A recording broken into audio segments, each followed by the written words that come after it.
right, so guys, we're going to be talking about what we're going to pack for camp, and you're going to help me pack. So the first thing we're going to do is we're going to talk about what goes in your backpack. And the first thing it says is a pair of gloves and warm hat. I know that it's going to be 90 degrees this week, but you will be surprised that sitting at camp near the fire for 2 hours in the dark, it'll get really cold. You actually lose 90% of your heat through your head. So definitely do not shirk your responsibility to pack your most awesome warm hat. So that's going to go right in my backpack.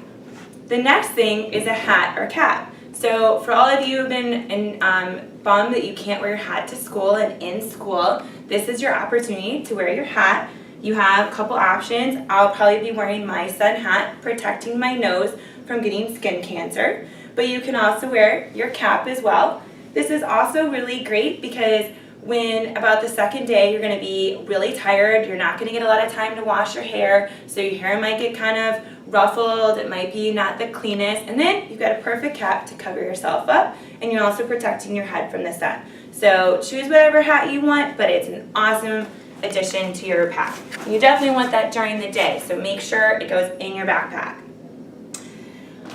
You also want an extra pair of dry socks, and I put it in a Ziploc bag just in the off chance that my backpack would get a little damp. I don't know about you, but one of the worst things that I think of is having my feet wet. So on the labeled camp gear, it tells you to bring 8 pairs of socks. I definitely would bring 8 pairs of socks. Miss Miller did not believe that we needed 8 pairs of socks, and by the third day of her first year, it was a painful experience because her socks didn't dry out from the day before because it was too cold for them to dry out, and it was pretty disgusting. I always like to have more socks. They're also super lightweight, and they're super small, so they're not really something that'll cause you to have too much weight. And you definitely also want a pair of socks in your backpack because when you're at the river and you've gone through the river and you want to change your socks because you don't want to wear wet socks for the rest of the day, they're right in your backpack. Or let's say it rains buckets one day, and it might, so then your feet might get a little wet, and then you can go back into the covered area and put on your new pair of socks. So put one pair of socks in a Ziploc bag, or at least just one pair of socks, shove them in your backpack, and then your other 8 pairs of socks are going to go in your other duffel bag. So definitely don't forget this. Okay, there are not water fountains every single place that you are at, especially when you are hiking on rocks. There'll be a place to fill up your water bottle, but you definitely want to have a water bottle because we are not a walking water fountains and we don't spout water out of our heads, right? I also talked to some of you about the fact that it is really important that you stay hydrated. You're going to be out in the sun, and the sun does what? It evaporates water out of you without you even thinking about it. You're also going to be walking and sweating. You're going to be talking and emitting a lot of water. So we definitely don't want you dehydrated because then you're going to be stuck in the nurse's office and missing out on fun activities. So bring a nice sized water bottle. It is an absolute must that you have this water bottle since there won't be water fountains around the corner like they are at school. And put that in your day pack. Okay, it says rain poncho, all right? Now, let me demonstrate. I have a really amazing rain poncho. This is actually from when I was a kid. And let me tell you this story. So Miss Miller didn't think that the rain poncho was an important part of her packing experience. She thought, what, ponchos look really stupid. So she brought a rain jacket. Then on the third day of her first year, it was about to rain. And Miss Miller realized that something was going to get wet if she had a rain jacket. This amazing backpack. It had my electronic devices because I'm a teacher. It had my extra socks. It had my hat. It had my water bottle. And I really didn't want to get it wet. So unfortunately, because I didn't have a rain poncho, I had to borrow a rain poncho from Miss McKenna, who was super amazing and had an extra one. Because look what happens, guys. When you have a rain poncho, you get it covered. You have it cover your backpack. So see, it covers a lot of my backpack, and then now my backpack isn't going to get wet. You can get adult-sized ponchos, and they will go all the way down, probably to your ankles, and that's even better than this rain poncho. So it's a really important thing. It's also really important that you pack it in your bag because you never know when it's going to rain. Also, know that you will be doing activities unless it is thunder and lightning. You will carry on with camp just as normal in the rain. So it is incredibly important. We won't be going inside for certain activities if it's just raining. So pack that rain poncho. You can get them at Walmart, you can get them at Walgreens, at Target. They're usually about $1 or $2, and they will be a huge lifesaver. Really worthwhile investment. The next thing is a small pack of tissues. Okay, so I think I already packed my small pack of tissues. Yep, here it is. We are also not walking boxes of Kleenex, and so we can't just pull Kleenex out of our arms for you like we wish we could.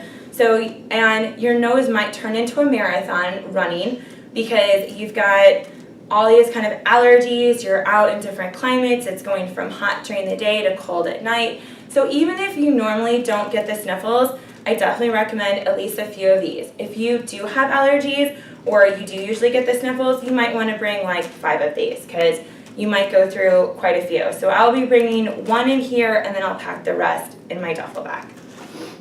Okay. There are lots of bugs out there, so you want your insect repellent. We ask you to either bring the lotion, the rub-on, which might be hard to find, and it's okay to bring the pump spray. What we really just don't want you bringing is the aerosol spray. People like me have sensitive lungs, and if you start spraying that stuff and it gets into people's lungs in the aerosol cans, it can really hurt them. So just bring the pump spray. It comes in like a plastic bottle. Find it at Target or Walmart or Walgreens or online. Or if you can find wipes or the lotion, that works too. But it's definitely really important to bring it, especially if you're sensitive to bugs. Sunscreen, okay? We don't want you getting skin cancer, and you're definitely going to be out in the sun a lot. So load up on the sunscreen. There's lots of different kinds, but you definitely want your own sunscreen, especially for your face. I'm going to be out at least in there each day, and if you're super sensitive, you might want it for your arms. If you're wearing shorts, you're going to want it for your legs. Okay, chapstick is another really important thing. You're going to be talking a lot, and I don't know where I threw my chapstick. It's somewhere around here. But it's another really important thing to have, and you just put it on your lips, and again, you can pick it up at Walgreens or Target. Hand sanitizer. I know I packed my hand sanitizer. A lot of places, especially when you're at the river, you're going to be at the places where there's not necessarily soap. So it's definitely good to have your hand sanitizer. I clearly need to go find my hand sanitizer because it didn't get packed in my bag. But it's a really great thing to have, and keep your hands clean. There is soap sometimes, and sometimes when you're at the river, there's going to be an outhouse where there's just not going to be the same soap. So I will make sure that I go find my hand sanitizer as soon as possible. I might have packed it in the front pocket. Oh, here's my chapstick. Make sure you got that. All right, you definitely want pencils. I recommend more than a couple of pencils. And so you definitely want a couple of pencils because you're going to need these to be writing in your journal. It still is field school, so you definitely want to make sure that you have your pencils, maybe a couple of pens as well, though pens can explode if they get too hot, so that's why we recommend the pencils. And because we are not walking pencil sharpeners, our feet don't pencil sharpen, our mouths don't pencil sharpen, you definitely also need a pencil sharpener because otherwise you'd need like 15 pencils. So make sure you got your pencils and your pencil sharpener because these journals are great for your classes, and you definitely want those in your pack. All right, flashlight. Oh, definitely have that. Okay, you're going to use this occasionally when you're walking because there's not going to be beautiful street lights everywhere that you go, so you're definitely going to need a flashlight to be able to see. We're definitely not also, though, going to shine it in people's eyes because then your flashlight will have to be taken from you. So use it sparingly. Just see the ground in front of you. It's going to be gravel. They're going to be roots. So you definitely want the flashlight to be able to see your path. And it gets dark pretty quickly these days, so it's probably a good idea to throw your flashlight in your back. Okay, so your electronics are optional, and you're going to put that in a Ziploc bag similar to this one. So I could put my electronic devices in a Ziploc bag with my name on it to make sure that it gets back to me. If you don't put your name on your electronic device in the bag, then we're gonna have a really hard time getting it back to you when you get on the bus. So when you go home, you're gonna get on a bus by cabin, and so if we don't know whose device it is, it's not gonna get back to you for the whole 2.5 hours. You get to use it while you go down on the bus. Then you're gonna get off the bus, you're gonna put it in a bin labeled for your cabin, and then you'll get back on the bus with your cabin, and at the end of the trip, and you'll get your device back, and then we'll hand them out to you in the baggie that you've labeled. So definitely make sure you do that.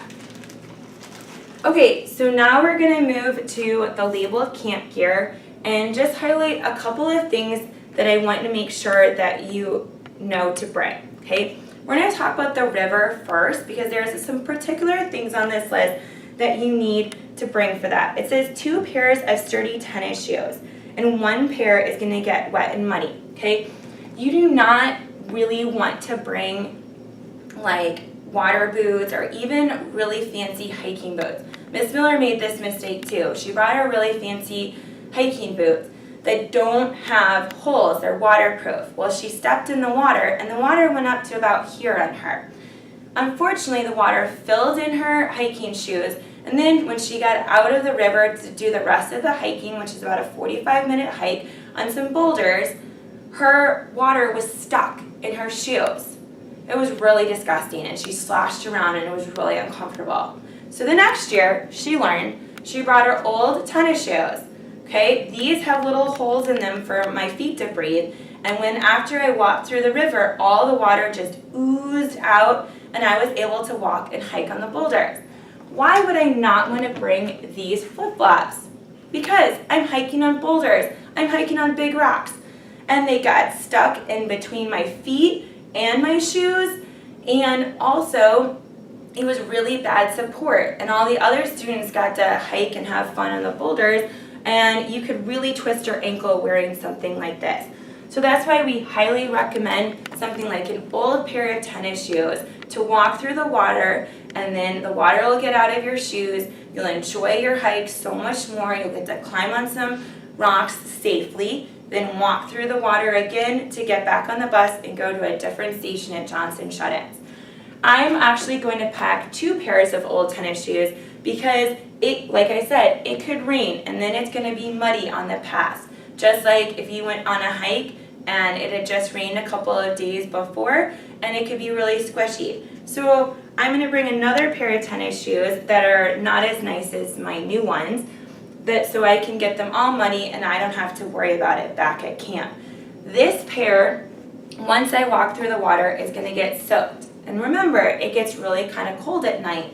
It could be 60s at night. It could be 50s at night. So these shoes aren't going to dry out. And if it's sunny and awesome the next day, I don't really want to wear my cold, wet shoes.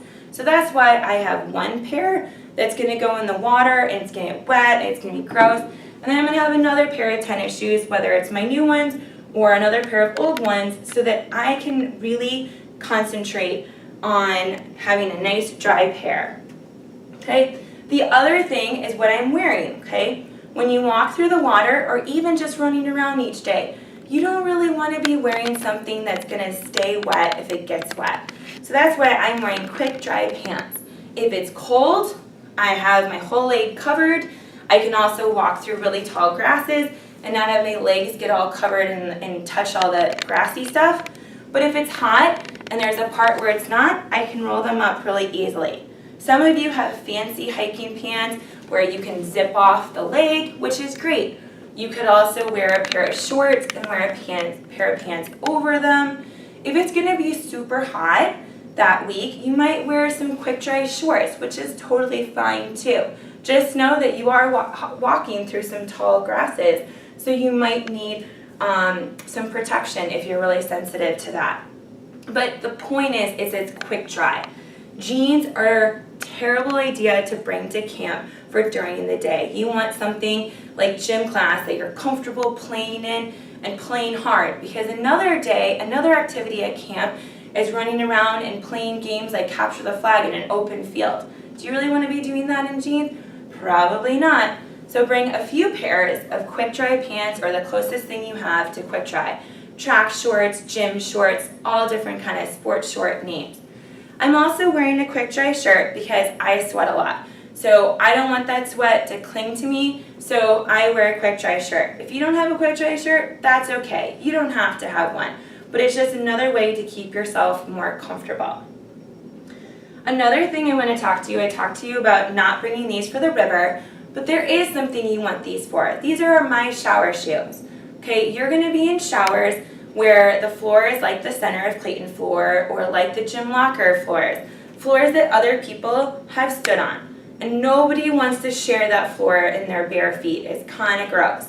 So you definitely want a pair of shower shoes. You can get cheap flip-flops anywhere and use those as your shower shoes so that you don't have to stand on a really gross floor and take your really quick shower. Another thing that is not on the list is Wild and Wacky Day. On Wednesday, you get to dress up for a super fun occasion and you get to deck out in your wild and wackiest outfits.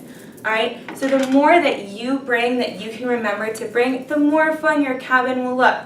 So I'm going to pack some Mardi Gras beads because I just happen to have some. This is a random stash, but hey, I could tie it around my head, I could tie it around my leg, and it could be super crazy and fun. I also have some wacky socks. They could mismatch socks, you could wear soccer socks. I've seen lots of different awesome ideas for this. I also kind of have a fun bandana that I could use somewhere as part of my thing. So it doesn't even have to be like special items. It could just be random mismatched socks. It could be a random bandana that you tie in a funny place. But your counselors will have some of this stuff, but the more that you bring and to share with your other cabin mates is awesome. So I'm going to put that in my bag to go to camp. Okay, the last thing I want to mention, or a couple last things. One, you would definitely want to bring a sweatshirt. I got my trusty camp sweatshirt, and you probably want a jacket. I get cold easily, and I hate to be cold. So I'm going to bring at least one sweatshirt and probably a jacket as well, because I'm going to have my hat in there, and then I'm going to have my jacket or my sweatshirt or a couple of these. If you have a fleece jacket, that might be really great just in case it's raining and it gets a little damp, but sweatshirts also work, because again, you're going to be on Thursday night sitting in the fire, and it's going to be cold and it's going to be dark and you're going to be there for a while, and it gets really, really cold just sitting in the dark and the cold. Then the last thing I want to remind you is that after you're done in the river, you definitely want to make sure you have a trash bag to put your shoes in, or at least a grocery bag if you don't have a trash bag. So when I'm done with these, I don't want these getting gross and smelly with the rest of my clothes, so I'm going to put these in a bag. So when I put them back in my duffel, they're all protected. So that's most of the things that you need to bring.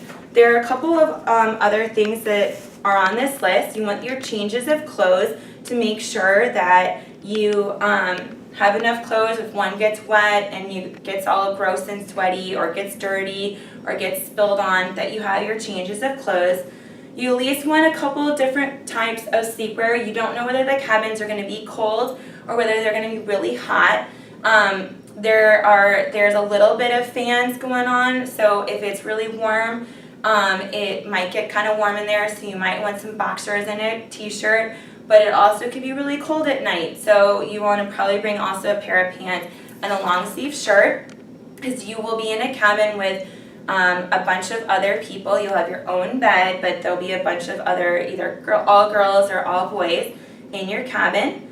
Like I went over the tennis shoes and the warm layers. You can let us know if you need a sleeping bag. You can bring your own sleeping bag. You can also bring a sheet to pull over the sleeping bag. I highly recommend bringing a sleeping bag, your pillow, and then also a sheet just in case it's really warm in the cabin. Then you've got a sheet to protect yourself and not that super warm sleeping bag. If you don't have a sleeping bag at home, you can let one of your teachers know, and we can give you a sleeping bag that'll be ready for you down at camp. You need a bath towel and washcloths and your shower shoes. So make sure that you bring your own towel or a couple of towels if that makes you feel comfortable. talked about the trash bag, and then obviously your comfortable toothbrush, toothpaste, your cup if you need it, a comb, a brush, shampoo, and definitely deodorant because you're going to be running around all day and definitely going to want that deodorant. Alright, so that's it for that. And just one last tip is that make sure you divide your stuff into a couple of duffels and make sure that you can carry them because you're going to be carrying them up a hill. And that's it. Thanks, guys.